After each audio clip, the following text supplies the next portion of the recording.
네, 안녕하세요. 기어박스 이병진입니다. 오늘은 차 안에서 인사드렸습니다. 메르세데스 벤츠의 가장 핵심적인 볼륨 모델입니다. 중국 시장을 제외하면 우리나라가 전 세계에서 이 클래스 판매 1위라고 합니다. 그만큼 정말 인기가 많은 모델인데요. WE113이라고 하는 10세대의 페이스리프트 부분 변경 모델이 막 등장을 했죠. E350 포매틱 AMG 라인입니다. E350 뭐 다들 아시겠지만 350이라고 해서 뭐 3.0, 3.5 그런 대배기량 아닙니다.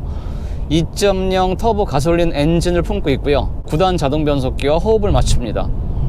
2.0 터보 가솔린 배기량이 2.0이라서 뭐 그냥 별로겠는데 전혀 그렇지 않습니다. 299마력이고요. 최고 출력은 최대 토크는 40.8kg/m를 냅니다. 이번 부분 변경 모델을 거치면서 이 파워트레인과 관련해서 가장 핵심적인 변화는 아마도 EQ 부스트라고 하는 48V 마일드 하이브리드 시스템을 더해서 효율성도 키우고요. 그리고 이 아무래도 작은 배기량의 과급 엔진이기 때문에 터보 차저를 돌릴 때 초반에 좀 부족하고 답답한 터보 렉이라고 하는 부분이 발생을 하죠.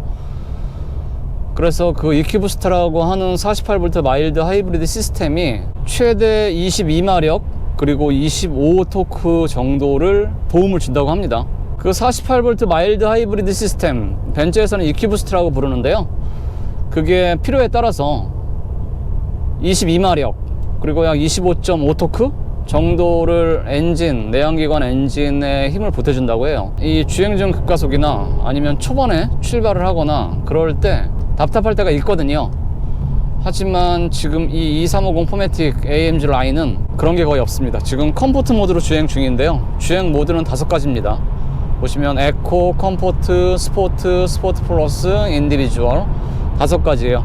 인디비주얼 같은 경우에는 엔진 반응, 스티어링 응답성, 그리고 ESP 시스템의 어떤 개입 여부 정도를 조율을 해서 본인이 원하는 대로 조합을 해서 사용을 할 수가 있습니다. 아무튼 지금 저는 컴포트 모드로 우선 달려보고 있습니다. 지금 터널 안을 좀 달려보고 있는데요. 주행 중 정숙성 대체로 조용합니다.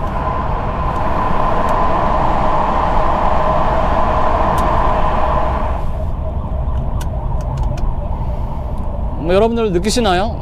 지금 1차로의 터널 안쪽에 뭔가 작업 중이라서 사이렌을 울리면서 지금 작업을 하고 있는 차들 곁을 지나고 있는데 실내로 그렇게 사이렌 소리, 꽤나 고음의 소리가 크잖아요.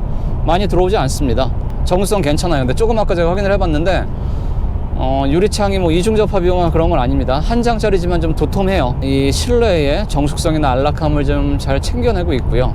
락투락 왼쪽에서 오른쪽까지 돌렸을 때의 이 회전수가 두 바퀴가 조금 넘거나 2바퀴쯤 되더라고요. 제 기준으로 봤을 때는 보통 2.5톤을 기준으로 그거보다 적으면 조금 이 스티어링 이 조향비를 좀 타이트하게 가져가서 좀 날카롭고 뭐 좀 명민한 핸들링 2.5톤 이상이면 보통 뭐 SUV나 좀 큰 차, 넉넉한 차들이 그렇게 세팅을 많이 하죠.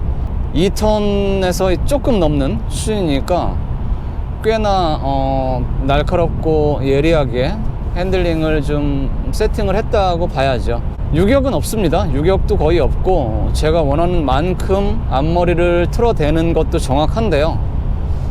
이 핸들은 기본적으로 컴포트 모드에서는 부드럽고 안락하고 편합니다.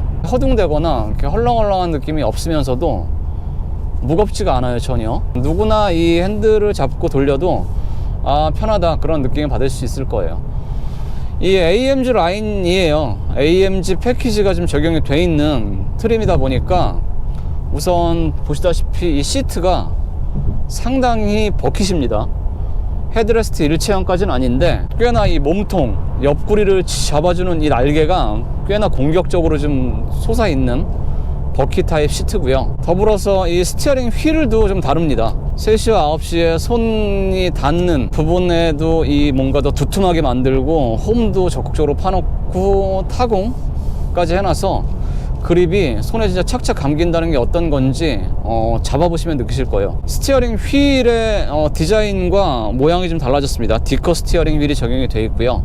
이건 부분 변경을 거치면서 달라진 부분 중에 하나죠. 그리고 스포크가 이거는 크게 보면 3 스포크인데요, 자세히 보면은 6 스포크? 그러니까 이 스포크마다 갈래를 뒀어요. 그리고 뚫려 있습니다. 분리가 되어 있어요. 그리고 이쪽 오른쪽에는 인포테인먼트 관련한 버튼과 이 터치예요. 스크롤을 해서 사용을 합니다. 그리고 왼쪽에는 반자율 주행장치 관련한 버튼들이 모여져 있습니다. 한번 조작을 해보죠. 조작하긴 쉽습니다. 세트 버튼을 누르고 바로 그러면 지금 반자율 주행장치가 활성화가 됐습니다. 규정 속도로 맞춘 상태에서 앞차와의 차간 거리는 4단계 중에 가장 가까운 거리로 한번 제가 맞춰 보겠습니다. 이 차로의 가운데를 유지하는 능력을 보기 위해서 잠깐 손을 떼보겠습니다. 지금 영상에서 느끼실지 모르겠지만 살짝 우측에서 좌측으로 굽은 길을 지금 지나고 있습니다. 핸들을 잡으라고 표시가 됐죠. 다시 한번 떼보겠습니다.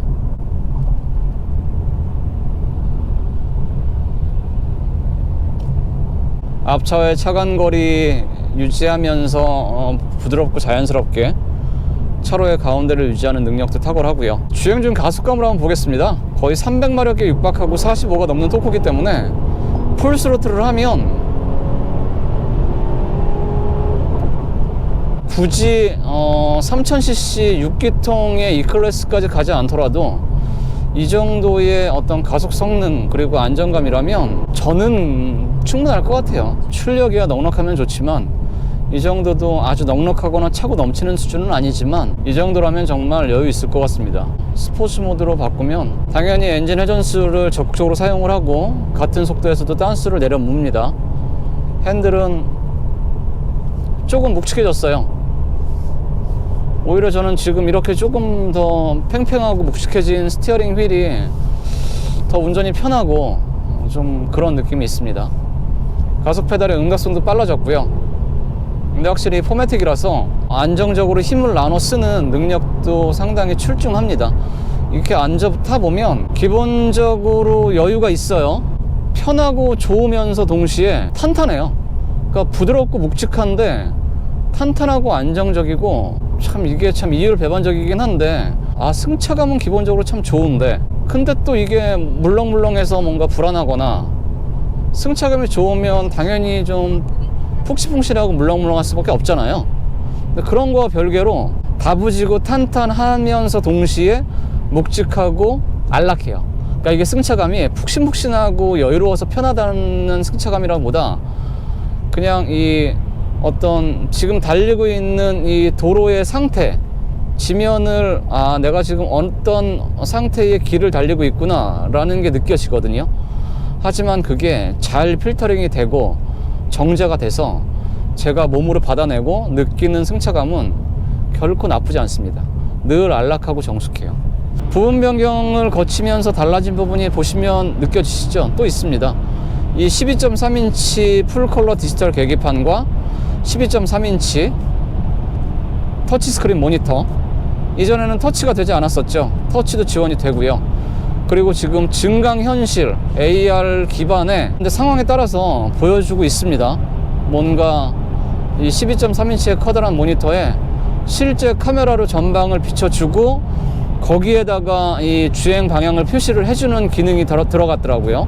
하나의 유리 패널 안에 12.3인치 계기판과 모니터가 통합이 되어 있으니까 이 운전석에 앉았을 때만 봤을 때는 거의 E클래스나 S클래스나 차이를 잘 못 느낄 정도의 만족감이 확실히 있네요.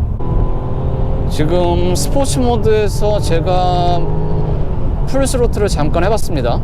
4기통인데도 불구하고 이 엔진음과 배기음이 실내로 파고드는 게 4기통 엔진음이 아닌 것 같이 상당히 매끈하면서도 듣기가 괜찮습니다. 이 E클래스는 특별히 뭐가 특출나게 좋아요 라기보다 전체적인 이 느낌과 밸런스와 만족감이 늘 평균 이상이고 늘 만족스럽습니다. 디자인도 제법 바뀌었습니다. 앞뒤 디자인이 상당히 많이 바뀌었죠. 앞쪽에 특히 프론트 그릴과 헤드램프의 형상이 많이 바뀌었습니다. 예전에는 이 위에서 아래로 좁아지는 프론트 그릴이었다면 이번 부분 경영 모델을 거치면서는 프론트 그릴의 형상이 위에서 아래로 가면서 넓어지는 형상으로 바뀌었습니다. 그리고 헤드램프 같은 경우에도 예전에는 뭔가 이렇게 곡선을 쳐서 두 줄로 주간주행등과 방향지시등을 같이 겸했었는데 이제는 달라졌어요. 뭔가 더 좀 명확하게 주간주행등의 터치 라인이 한 줄로 명확하게 들어갔고요. 헤드램프도 조금 더 뭔가 디자인이 달라졌어요. 어떻게 보면 조금 더 동글동글해지거나 조금 더 커졌죠. 그래서 사진으로 봤을 때는 저는 좀 뭔가 이렇게 앞쪽으로 몰려있는, 뭔가 모여라 꿈동산 같은 그런 느낌이 없지 않아 있어서 좀 뭔가 좀 특이한데? 근데 실제로 보니까 그렇지 않습니다. 밸런스나 어떤 균형미 그런 것들도 전체적으로 뛰어나고요. 그리고 지금 이 모델 같은 경우는 AMG 라인, 앞범퍼, 앞디자인, 프론트 그릴의 형상 그런 것들이 좀 다릅니다. 그래서 상당히 공격적이고요. 뒷모습도 좀 달라졌죠. 옆모습은 크게 달라진 건 없습니다. 테일램프 안쪽의 디테일도 좀 달라졌어요. 뭔가 조각조각 나눠놔서 칸칸이, 그래서 더 좀 섬세하고 세심하게 그래픽 처리를 해놨습니다. 전체적으로 보면 제가 느낀 인상은 뭔가 차가 하나의 쉐입으로 좀 이렇게 매끈해지고 조금 더 날렵해지고 좀 그런 느낌이 있습니다. 중후한 맛, E클래스 하면 예전에는 그래도 좀 각지고 중후하고 좀 매력적인 그런 느낌과 이미지가 있었잖아요.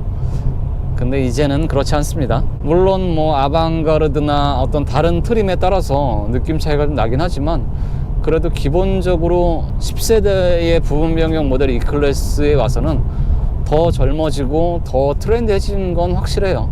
전체적으로 정리 한번 해보겠습니다. AR 기반으로 한 증강현실 내비게이션도 넣었고 이러저러한 옵션들도 많이 두루두루 넣었습니다. 이쪽에 터치 패널 부분도 좀 많이 달라지긴 했습니다. 하체 느낌 상당히 편하고 마음에 듭니다. 에어매틱처럼 뭔가 막 대단히 고급스럽거나 그렇진 않지만 부드럽고 안락하고 묵직하면서도 제가 지금 어떤 길을 어떻게 달리고 있는지가 느껴질 정도의 탄탄함 같이 품고 있습니다. 안락함과 안정적이고 조금 재미있는 운전, 그 어떤 사이에 아주 묘한 줄타기를 이상적으로 잘 하고 있는 것 같아요. 오토홀드 브레이크 페달을 탁 밟았다 놓으면 정말 편하거든요. 오토홀드 편하고요. 기어 노브, 저 개인적으로 스티어링 칼럼에 달려있는 이 기어 노브에 대한 이야기들이 좀 많은데 저는 개인적으로 참 좋아요. 이 부분에 대한 공간 활용도 충분히 할 수 있으면서 더불어서 쓰기가 정말 좋습니다. 그냥 누르면 P, 직관적이에요.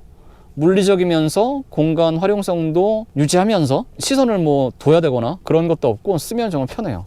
실제로 봤을 때의 매끈하고 밸런스 좋은 느낌도 아주 만족스럽고요.